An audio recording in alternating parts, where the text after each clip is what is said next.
Okay, so now I'm definitely of the mind that I need to figure that one out a little bit more. It's quite the thing to title something. So let's go itis.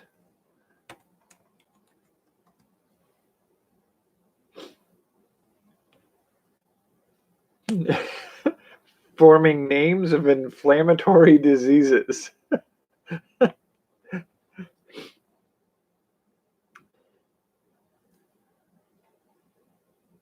Okay, used tis what itis. Now, how do we make that an actual disease, like a true phrase? Tis what itis.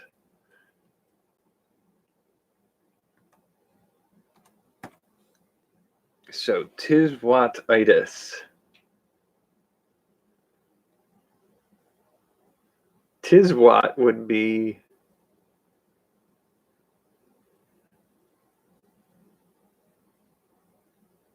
a sense of is acceptance. And tis what itis is radical acceptance of the state or condition of things. Tis what it is.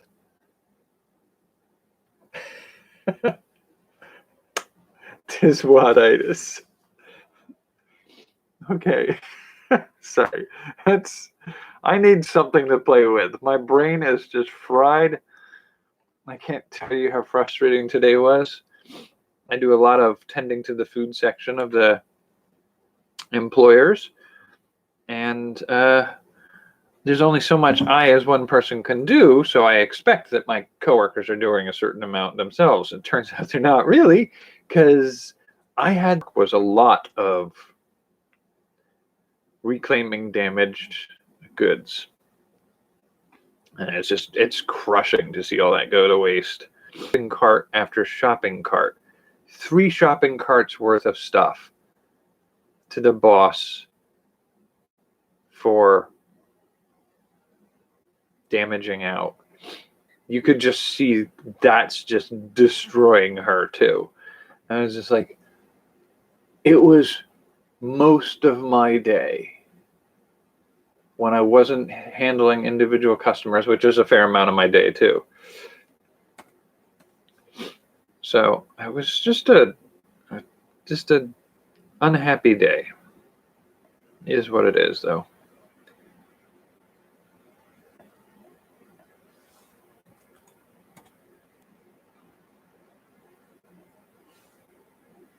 Okay, so tis what itis is a state of mind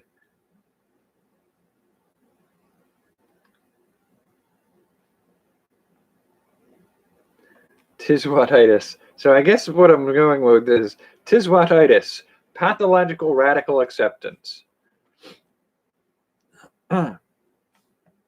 So let's see if I got that set up right.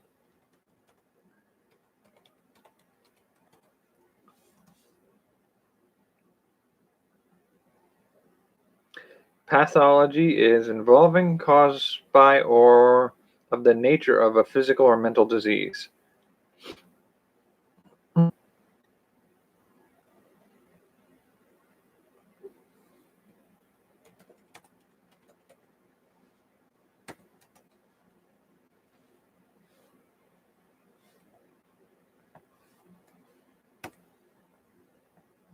So tis what itis.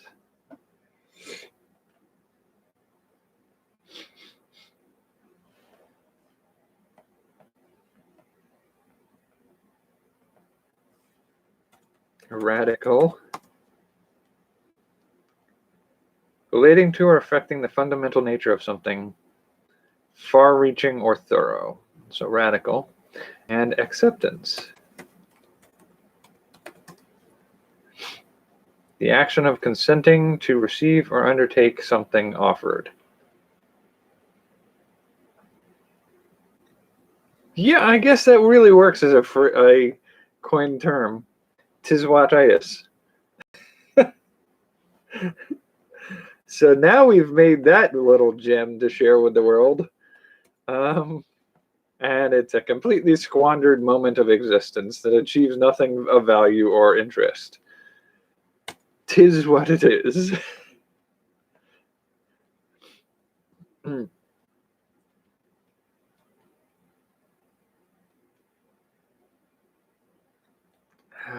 So, and drop that little gem on Twitter.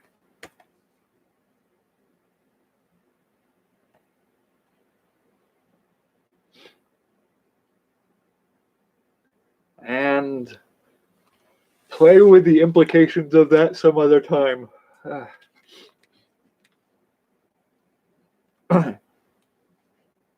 Okay, so now that we've wasted almost 10 minutes of me just playing around with that.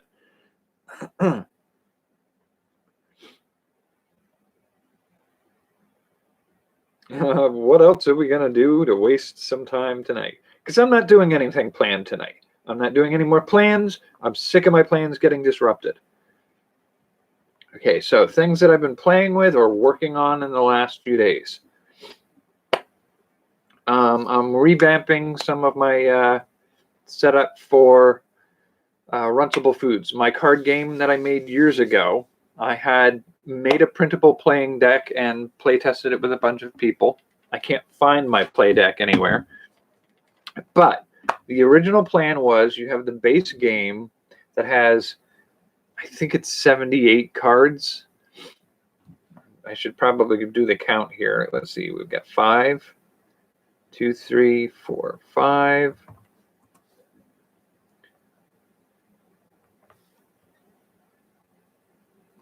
So how many words do we got? How many cards?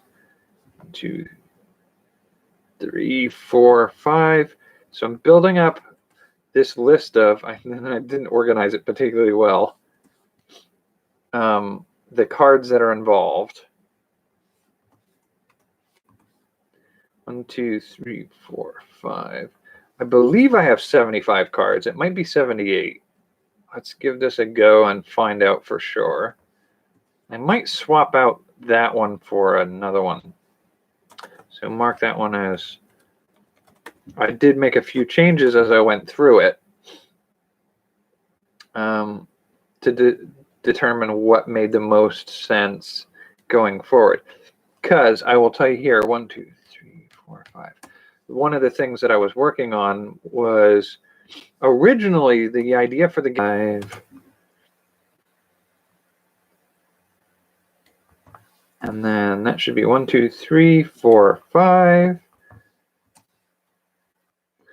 That's basically what I was trying to do, was establish that. And some of those, so it's 70 base cards with some a card for rules and whatnot.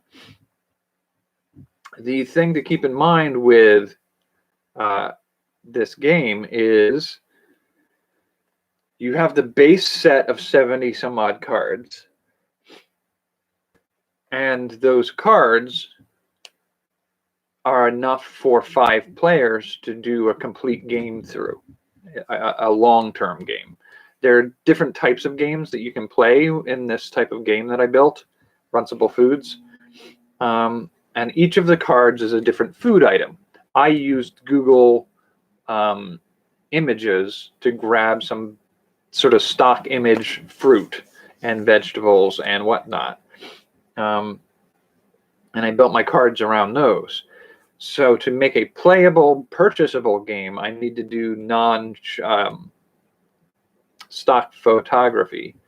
So one of the things I've been trying to work towards this week is going out and purchasing the food items that I need to do photo shoots for those food items.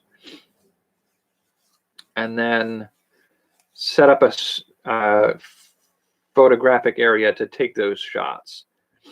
But part of going through this list of things again is we have, I'm pretty sure it's 70. I thought it was more than that.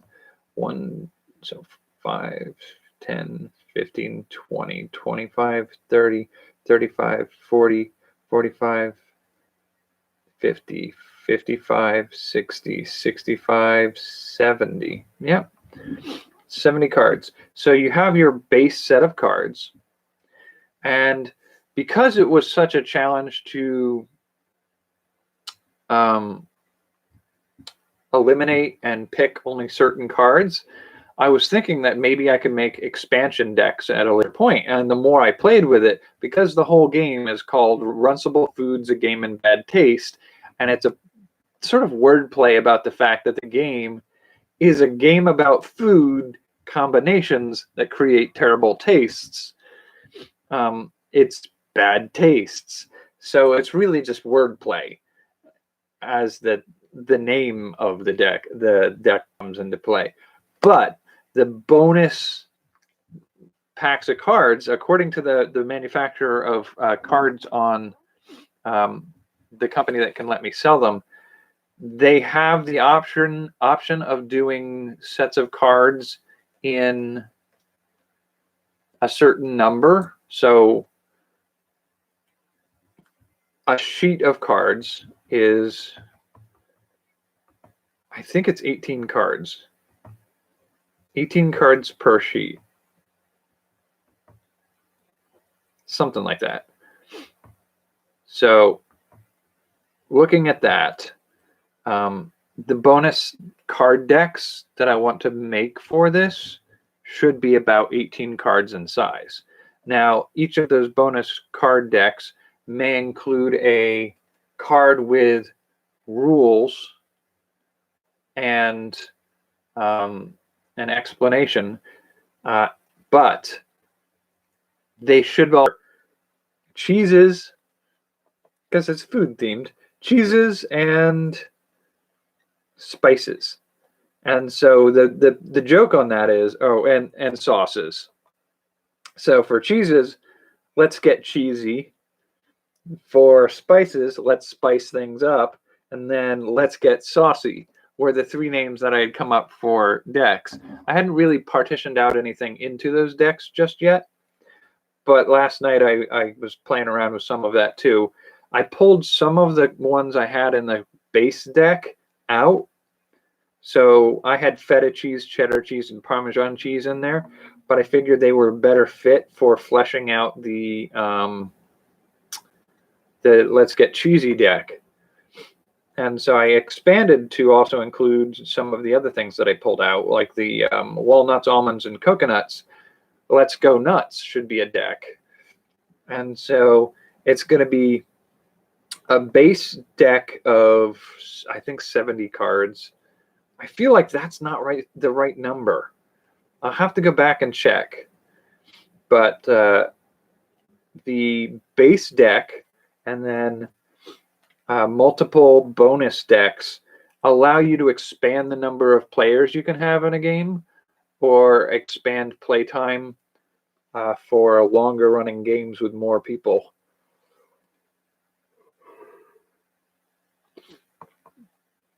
And so I have Runcible Foods, A Game in Bad Taste. I might even add a secondary deck of, say, 50 or something like that at some point.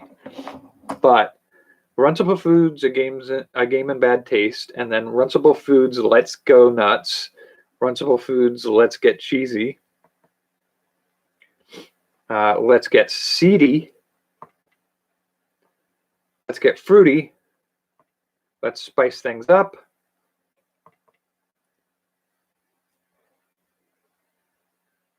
The Reason for Season. That one might be a holiday release one, and that's about all the seasonings. So mainly herbs, because I've already got the spices. And then Let's Get Saucy is the other one. And so between these bonus decks, we're going to have more cards in the bonus decks individually sold than the original pack of cards has. So the original pack of cards is going to be roughly 98 when all totaled up. And I'm thinking what I'm probably going to do is in each deck leave some blank cards for people to fill in their own items. but I think like a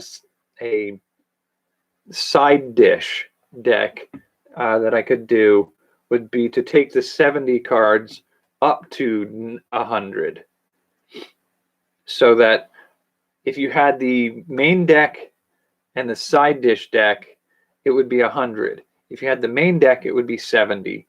If you did all of the bonus decks, it'd be about 100.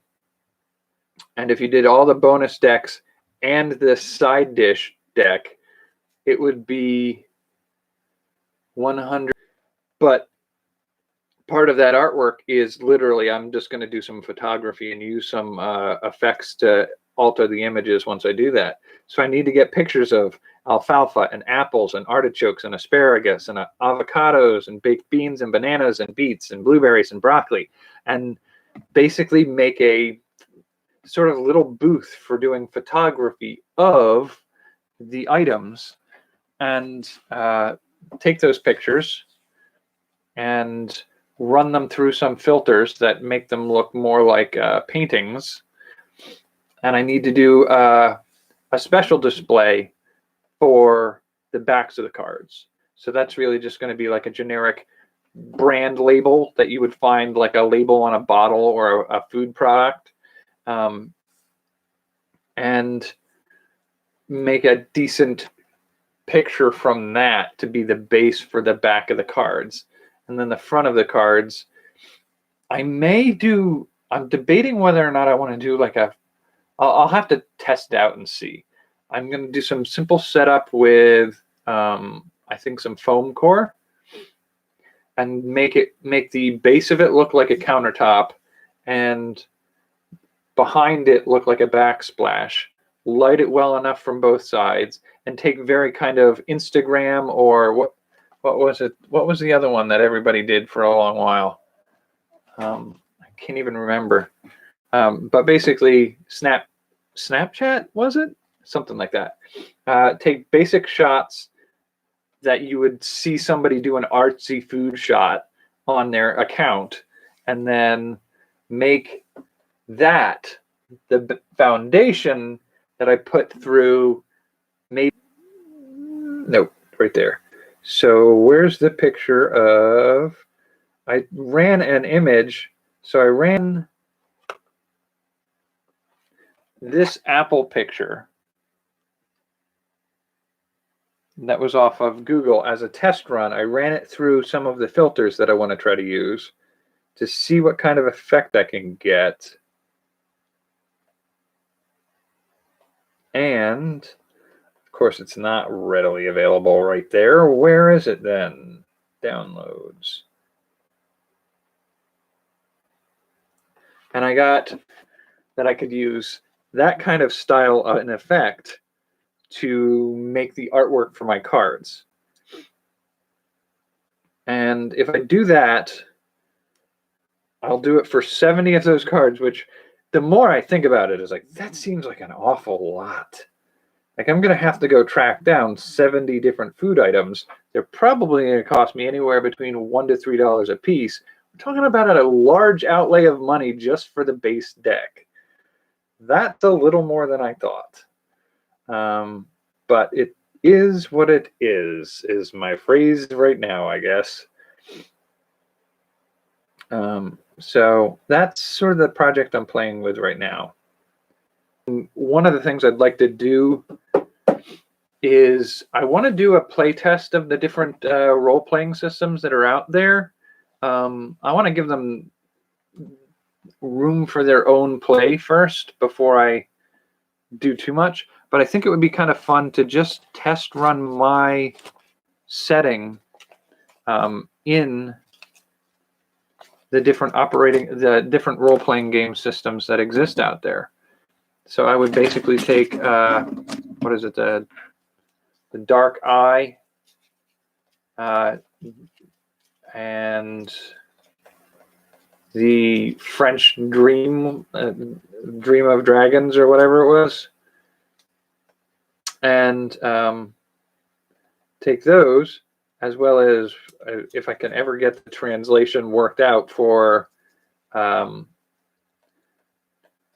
Draken and Daimonar from Sweden. If I can get those systems worked out enough that I can play with their systems, I might see if I could play some single player games or even one-on-one player games with another player for video, more than one set of rules. But so I've been playing with that a little bit. Mainly I'm using the aesthetic of certain art styles as a foundation for some of it. And so I had set up, yeah, I'm rambling all over the place tonight, I'm sure. I had set up my idea for that setting to have sort of like cultural aesthetics for each of the subsequent races. And so the Dwergar were going to be very Art Deco in stone format. So it's going to be very kind of, let's see if I got that set up. So very much, let's see some of my favorites.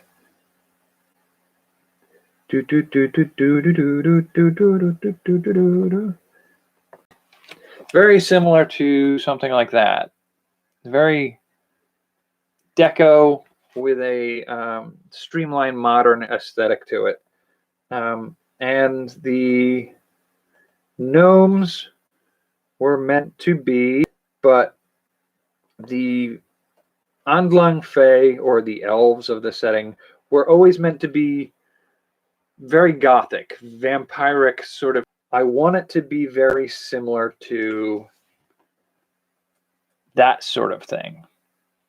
But because the Andlang Fae are sort of a Celtic Japanese hybrid, there's a part of the European Baroque through Victorian era that used a lot of Orientalism, basically adapting some of the aspects of Oriental artwork and culture as sort of like a appropriation of some of those concepts. And so you see a lot of lacquerware and things like that make appearances. And I wanted to latch onto some of that idea with some of the Tanzu style cabinetry with some of the lacquerware finish on it. And so I was like, that works really well. That takes in some of Baroque aspects, which you can see in like the molding and the ceilings and stuff like that, and toss in some of that Tanzu and Orientalism. It fits, I think, particularly well with some of that, and you blend it into the age of sailing ships and some vampirism, and you get a pretty decent gelling. They work fairly well together. You're going to have to force a few points here and there to work out, but I think it works surprisingly well.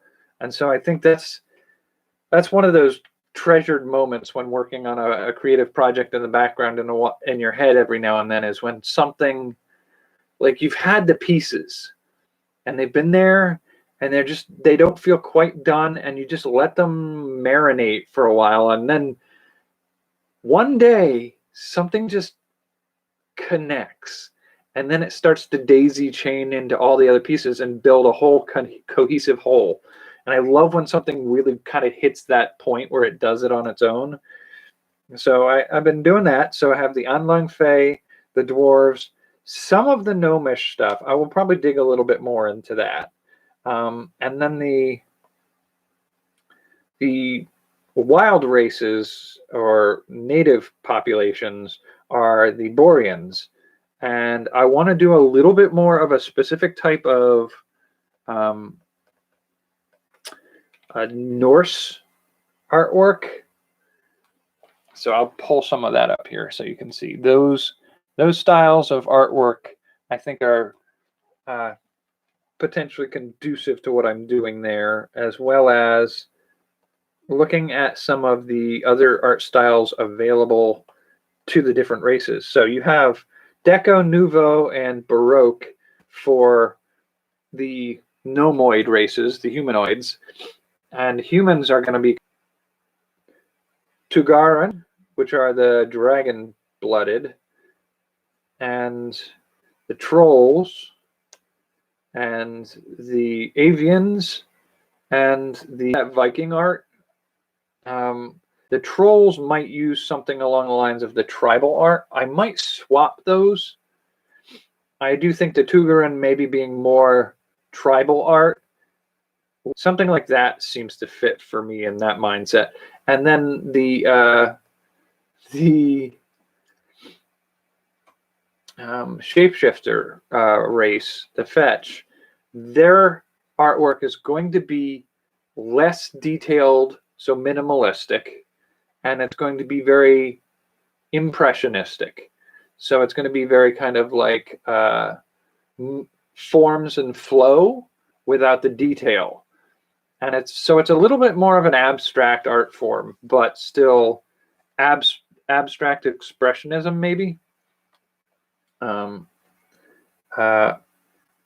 Because as a character race, you're figuring that they are a population that are used to form being malleable.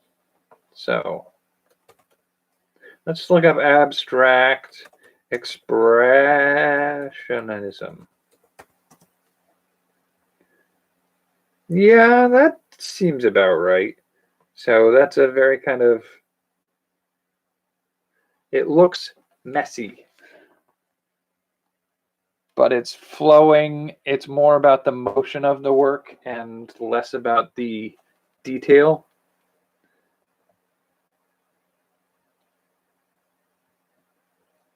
So that seems like something I could play with. I think I might want to go a slightly less noisy approach. So minimalistic abstract expressionism is probably the better way to go.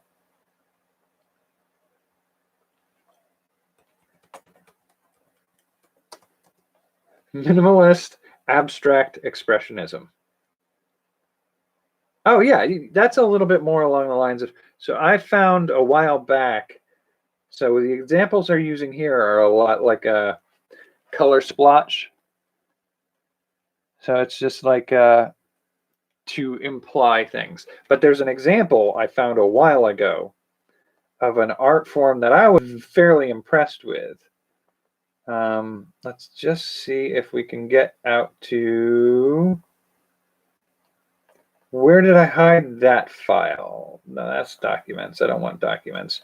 I want pictures. Where is that? Where is it? Where is it? Where is it? Bingo! So this is a piece of artwork that's meant to imply a city. But it's just these squares that give the form of this sort of hazy, pixelated city. And I kind of love that idea of that minimalistic approach to expressing a thing with just some rudimentary minimalist shapes. And I feel like that would work well for a shapeshifter. So I feel like that's the direction I'm going with that. And so it sounds weird that I'm equating these cultural, societal values towards art forms and art types, but that's sort of how my brain thinks about things, is like, what are the symbols of your culture? And so visual symbols, languages, alphabets, form of dress, and those types of things really kind of spell out the things of your time and your people. And so it's sort of, it's how I'm building around some of this. But with that in mind, I've been playing around with trying to find decent examples for inspiration for creating new works. Now there is a book that I have not reviewed it, which is sort of a crime, but there's a book I found years ago. It was called The Second Earth, the Pentateuch Retold, and it's an artwork that I personally find one of the more amazing things I've ever encountered in a book form, in an art book form. And the thing about this book is it's literally it's set up as if in the future we find a spaceship floating around Jupiter or Saturn or something like that. And we go on board it and we decode the language that's on the ship, and it spells out this kind of holy book about the origins of life on Earth coming from a different place. And where they came from, it's their mythology that we have lost track of as we've devolved and re-evolved on Earth. And so the story is this sort of mythological text where it talks about the origins of all things that in creation and how they came to be, but it's done with a sort of Salvador Dali plus. It's like a MC Escher meets Salvador Dali kind of artwork that are these really interesting works. And they're on the side with these sort of poetic translated works of writing on the side. And then up in the corner where you usually see illuminations of manuscripts with like the big filigree around, like the square of filigree around a big calligraphic letter as the start of that. Well, in his case, the artist made up a conlang for those initial blocks, where it's sort of like the symbols and letter at the beginning in that square, and a sort of translated, almost like a haiku, as like the heading of that, or similar to how Greek poets would tell history. And so they have this sort of mythological legend being told in that format that matches to some degree the artwork off to the right. And it's, like I said, MC Escher meets Salvador Dali with maybe even a little of Dr. Seuss in there. And it's really interesting artwork. And so he's built this whole book with these constructed languages and these created artworks and this poetic mythology built around it. And I always kind of thought that was really amazing. And I'm not going to like totally crib that routine, but I do think being able to do sort of like a different style for each of the main Nomoid races, and potentially do the Borean races for my setting in a similar fashion, where you're sort of introduced to the area and the stories of the different groups through individual books with illustrative art and a sort of the mythology of how it got to be where they are, the mythology of the people. So the Duergar are going to be a very Art Deco artwork with, and you could do it in such a way that it would work for multiple role-playing systems. So the Dark Eye, Draka, and Demonar, I think is the Swedish. I don't speak enough Swedish to be able to get it right ever. And then the Dream Ouroboros French version, and Dungeons and Dragons, and there might be one or two more that I could throw it in on. But for right now, that's sort of where I want to kind of go with it. And that's sort of part of what I'm playing with on my downtime when I'm not trying to keep ahead of all the other little things going on. Too much happening. And it's too much of a distraction. It's one of those things, I think I said it last night, it's never going to be that there's not going to be somebody out there who can find a better use for your time. And I'm trying not to let it eat too much of my time and still allow me to do the things I need to do. So right now, the two big things on my list right now are redo the artwork for my Runcible Foods, A Game in Bad Taste. Get those finished up. I want to try to, basically a week from today, have it possible for me to open that up and make it for sale online. So if somebody could purchase it online for sale. And if I get the artwork good enough, I have to look into whether or not I can release a digital version on Roll20. I don't know how that works. So Roll20 is a site where you can do a virtual tabletop to play games on. And then there's a marketplace.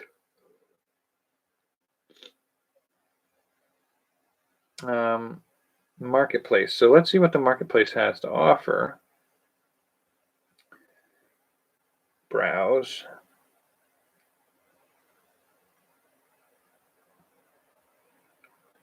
So you can buy stuff on Roll20.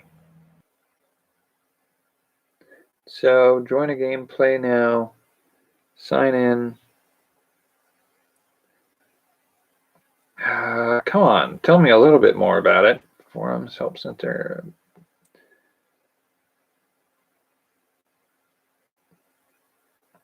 So I feel like they should be able to make it possible for me to upload my artwork into a virtual deck that people could potentially, for like $1, buy the virtual deck to play on their virtual tabletop.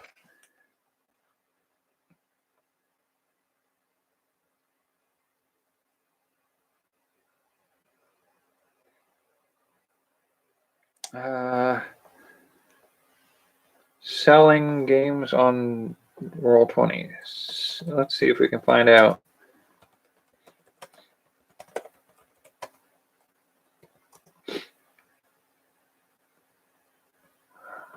Okay, Roll20 market page. Become a creator. If you're interested in becoming a creator seller on Roll20 marketplace, please read the facts. How does the marketplace work? The Roll20 marketplace exists as a distribution center promoting professional level content. You retain ownership of your content and take 70% of all sales, with the remaining 30% going to Roll20 for distribution. That sounds a bit of a gouge, but advertising, hosting the content, along with handling all credit card transaction fees. So it looks like I might be able to upload the artwork that I make for my cards into a virtual card deck that you can purchase for playing in Roll20.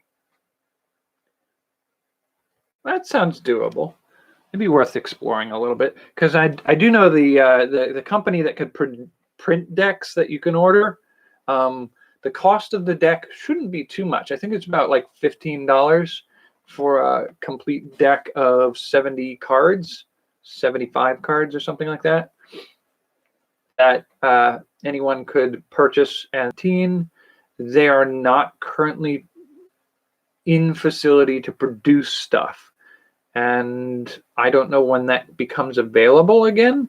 They can take orders to start doing it again in the future.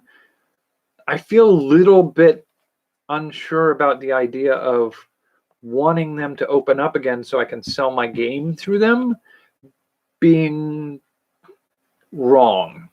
I don't want them to have to go back to producing things any more than I want to be able to tell me I have to show up to do stupid things that don't matter. Like, I don't want to do that, but I do want to support them in creating games and stuff. So I'll have to figure out that you can play on the tabletop would be a viable option. And maybe sell online a PDF format that you can print and play. I don't even know if I have to sell that. I don't know. I'll figure it out. I might do a more simple print and play at home version of that. So like a clip art version or something like that. Anyway, that's sort of what I'm playing with right now, and we're at 46 minutes tonight, so I'm gonna call it there for the night and be back tomorrow, I guess.